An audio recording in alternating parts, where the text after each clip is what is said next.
I'm going to show you how I like to make my own sourdough starter. Sourdough starter is a yeast, but it's one that's not from the store.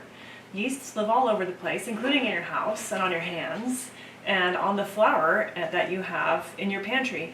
And when you add a little bit of water to that, they will grow in the right conditions. And your goal in making your own sourdough starter is to capture and domesticate your wild yeast that's in your environment. Capture the wild yeast in the environment, create an environment that they enjoy, and encourage them to grow and do your bidding. Okay, so that's what we're going to practice tonight. When you start your sourdough starter, you don't need very much because it's going to double every time you feed it. So we're going to start out small. So just get a small container. Put it on your scale, turn it on, make sure it says 0 with the container because you don't want to weigh, you don't want to count the container as part of that. You want it to be 0 with your container. We're going to start out with just 20 grams of flour. It's already 20 grams of flour right there. And we're going to measure 20 grams of water. And I like to measure the water separately. There we go.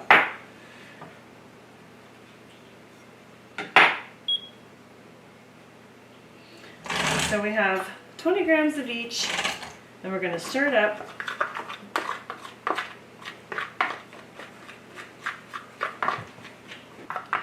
Now this is all-purpose flour that you can buy at any store. If you wanted to, you could try adding some whole grain flour. It's more likely to have some yeast on it, but it doesn't matter. You can use any old flour, and the all-purpose flour is very consistent. So you'll get more consistent results from it, but you might have to be a little bit more patient. So I'm going to scrape off this extra right here, and at this point you leave it for 12 hours, but you do need to keep it covered, but not tightly. So I'm just going to set this lid on here, but I'm not going to lock it down.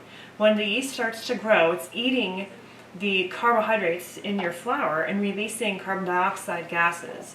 And if you clamp on the lid super tight so it's airtight, the pressure builds up in there and you can have issues.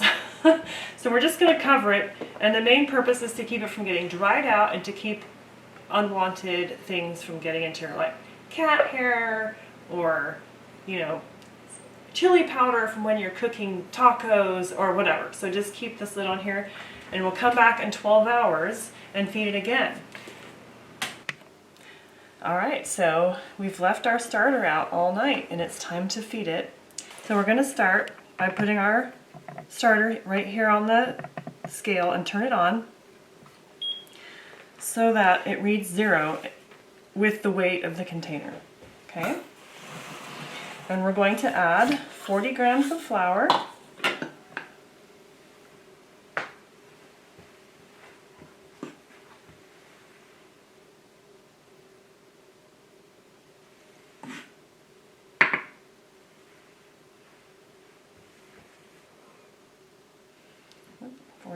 Close enough. And now we're going to get 40 grams of water. So when we put this on, the weight isn't correct. So I'm going to press this button that says tare right here. It's going to change it to 0. Now we're going to put 40 grams of water, and it can just be tap water. It doesn't have to be special filtered water.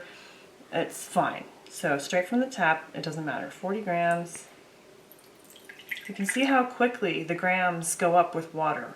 Water is much denser than flour, so you can't use volume. You couldn't put a 1/4 cup of flour and a 1/4 cup of water together because you'd have way too much water. This is why I like to measure the water and flour separately. If you add the water to the flour and it's too much, you can't take it out. It's too hard. So we're just going to scrape this off.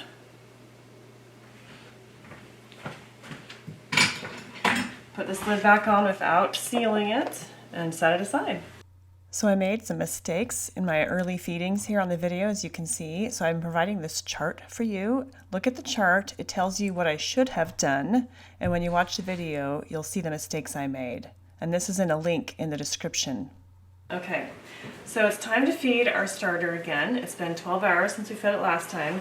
And as you can see in here, you can see there's a couple little bubbles.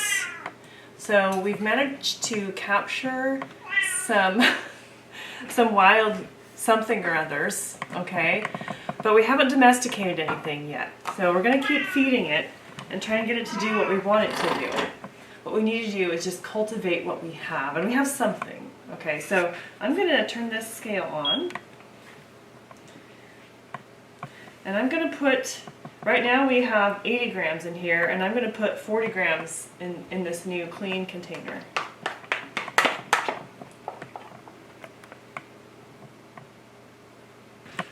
Alright, so this is 43 grams, which means we have to add 43 grams of flour and 43 grams of water. So I'm going to set this to 0 and get out the flour. Again, go look at the chart that I posted. These amounts in the video were not according to my chart, although it still worked in the end. Alright, it's time to eat. We're going to look at that. There's more bubbles than yesterday. So there's definitely something living in here. So, but it's a little early. This is not going to rise bread. Okay, it hasn't done enough to become trained. We're going to still have to domesticate it some more. And then take your starter. Now remember, we don't need to keep a giant amount of starter just to get it going. We don't want to waste that much flour. So I'm going to put 50 grams in here today. 50 grams. All right. Now we have to take that 50 and divide it in half. So that's 25. And we're going to put 25 grams of flour in here.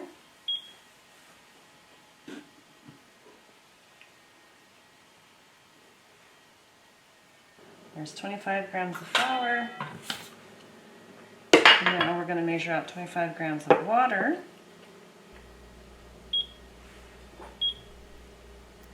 It's possible that I could have gotten an active starter a couple of days sooner if I hadn't diluted it so much at the beginning, but it still worked, so we won't worry.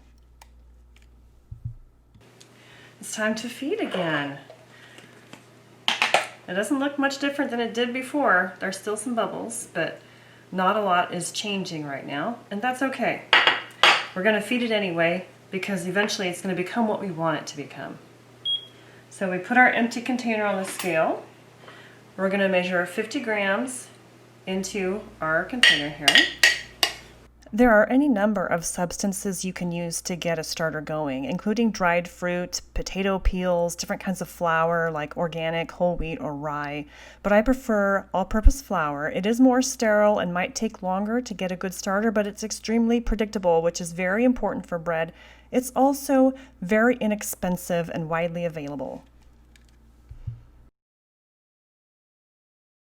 All right, it's morning. It's time to feed it. Just like we have to keep feeding our kids every day, we have to feed our sourdough starter. It doesn't look like anything's happening, but that's okay. We're just going to keep feeding it because eventually something will happen. So let's measure 50 grams. Consistency is super helpful in many areas of life, including parenting, training pets, and getting a sourdough starter started. By consistently providing the right environment, the odds of getting the starter you want go up incredibly high. But consistency is key. You have to provide it regularly to encourage them to go there and stay there and grow. Well, it's time to feed again. And we see more bubbles now. It's also starting to get that funky smell. It's not exactly the right kind of sourdough smell yet, but it's doing something. There's something yeasty growing in there. So now we're gonna feed it. Get our clean bowl and put it out here. Turn that on. And we're gonna keep the amount small again, 50 grams. Smell is an important way of understanding your sourdough starter. When it's a healthy starter and vigorous, it smells really delicious. If it smells vinegary or like beer, it's not healthy, and you need to feed it a number of times until it begins to smell really good. It'll smell like good bread, and you'll know it when you smell it, when it's right. Here's our starter right now.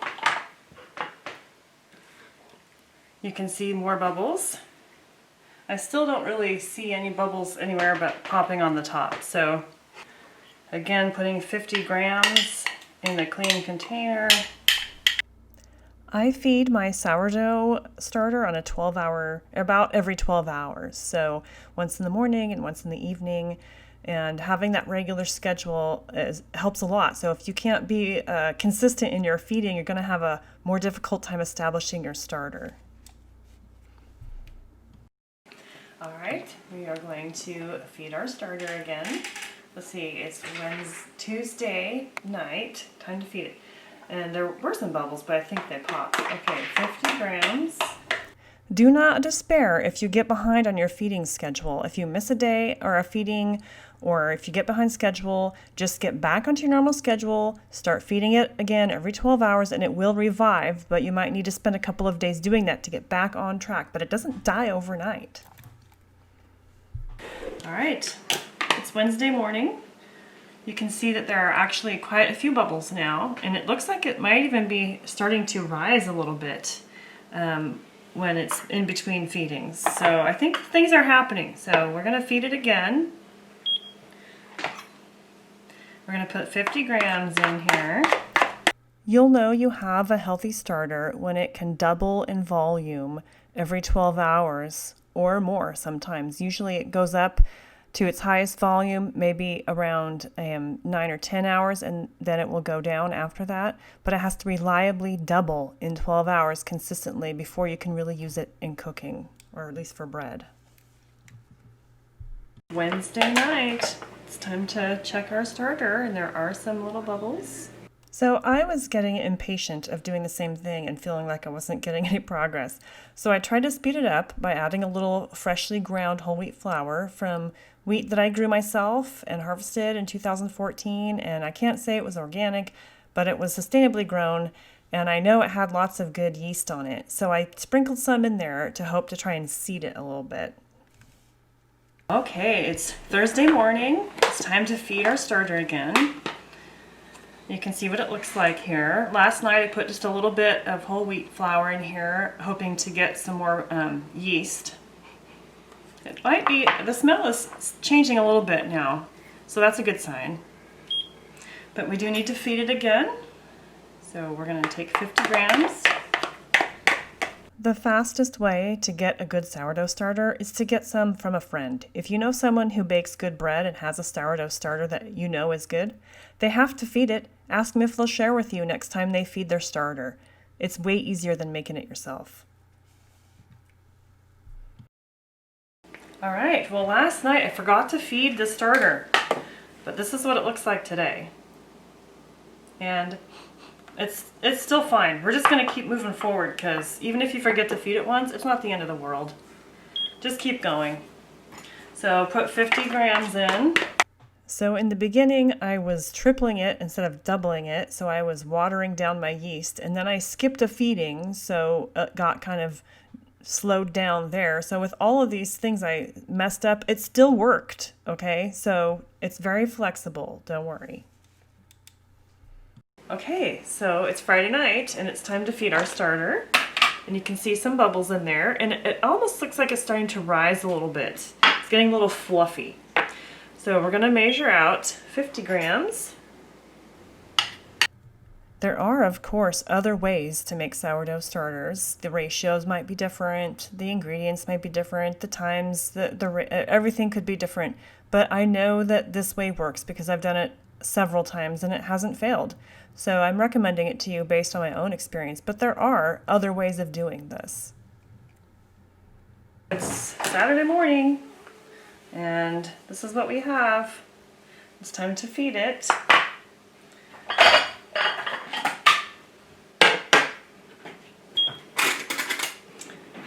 we're going to put 50 grams in.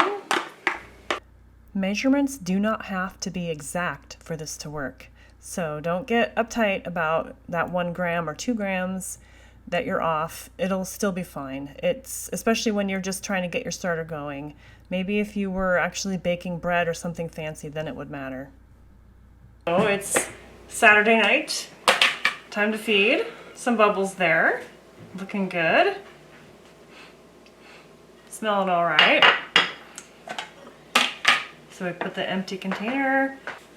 All right. 50 grams. If this feels very repetitive, it is. The fastest way to get a good sourdough starter is from a friend who already makes good bread. That means they have a good starter, and they have to feed it regularly, and every time they do, they'll have extra that they can share with you. It's the fastest way to get a good starter. Today is Sunday morning, and here's what we have.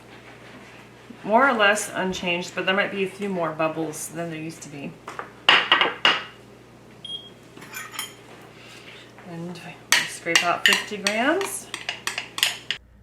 You will be tempted to give up. When you've been doing this twice a day for 9 or 10 days and it doesn't feel like anything is happening, you will feel like you should just not bother. But I'm telling you, don't stop. Give it at least 2 weeks before you throw in the towel, please. Sunday night, and we have this, which looks pretty much the same as it's been looking for days.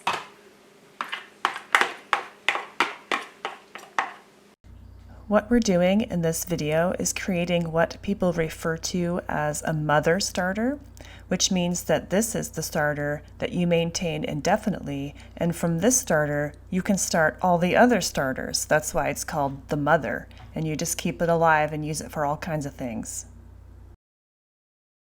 Alright, it's Monday morning and it's time to feed our starter, and it looks like it has a little bit more action on it today than it had yesterday, so that's a good sign.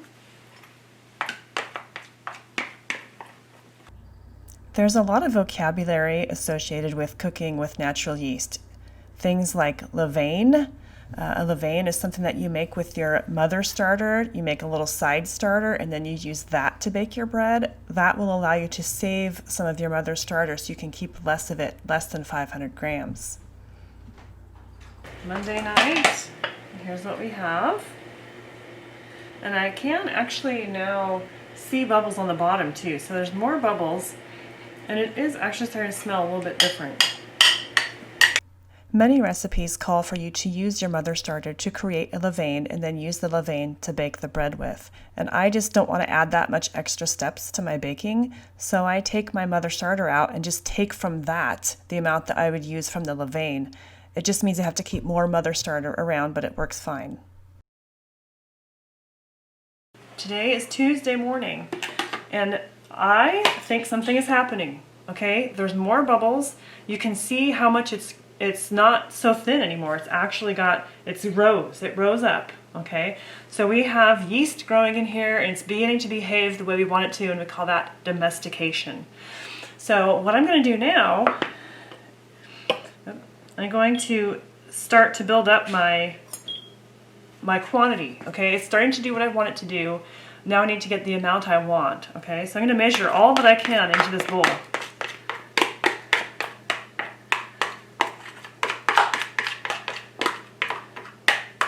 It'll be a little bit less than 100 because I can't scrape it all out of here. I just can't get it all. Let's see if we can get 90.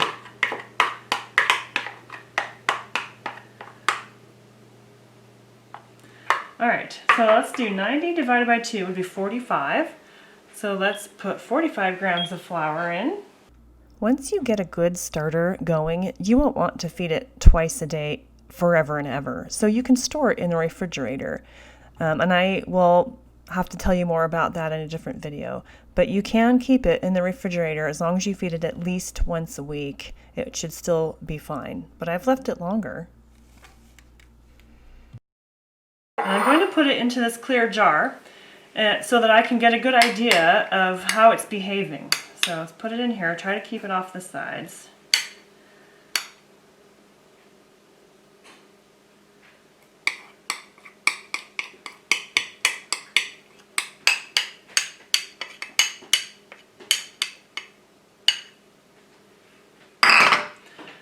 All right.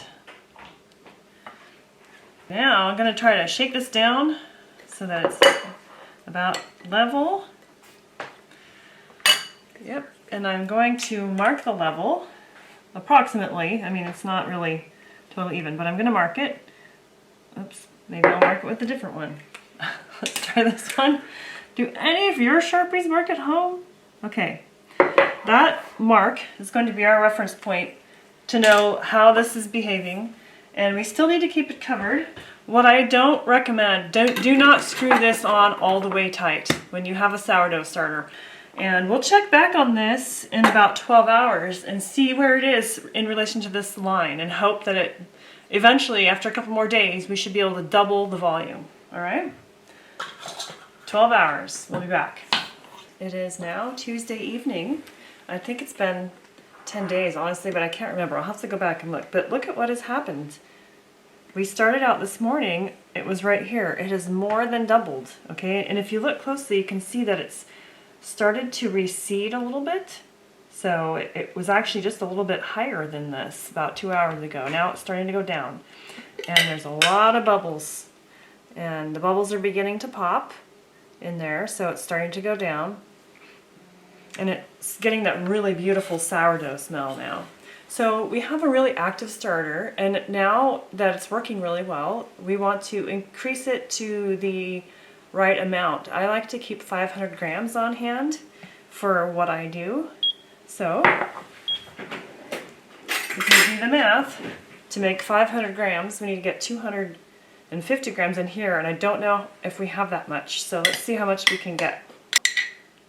Looks like about 140 is what we're going to get here. So that's what we have right now. So we're just going to say it's 140, and we're going to divide that in half. So 140 divided by 2 is 70. So we need 70 grams of flour and 70 grams of water. I will always keep 500 grams of starter ready to go in my refrigerator because of how I use it. I use about half of that to bake my bread and the other half to continue my starter. So depending on what you're doing with it, you might want to keep more or less than that, but you won't know until you've had it for a while and learned how to use it and make some things. Okay, so here's the starter from yesterday, last night. Okay, 12 hours later, look at all the bubbles on top. That is beautiful. And it's definitely getting that awesome sourdough smell. It's not quite so funky anymore. And you can see even the bubbles underneath. And it's an interesting experience to see that how they changed. Because this one's been in the fridge, it has a stronger sour flavor to it. Because refrigeration encourages the growth of the bacteria that create that sourdough taste. Alright, so this is my fresh starter, the one that we've been building, and I'm trying to get it up to 500 grams total. So 500 divided by 2 is 250. I'm going to put 250 in here. Or actually, if I have 250, let's see how much we can get.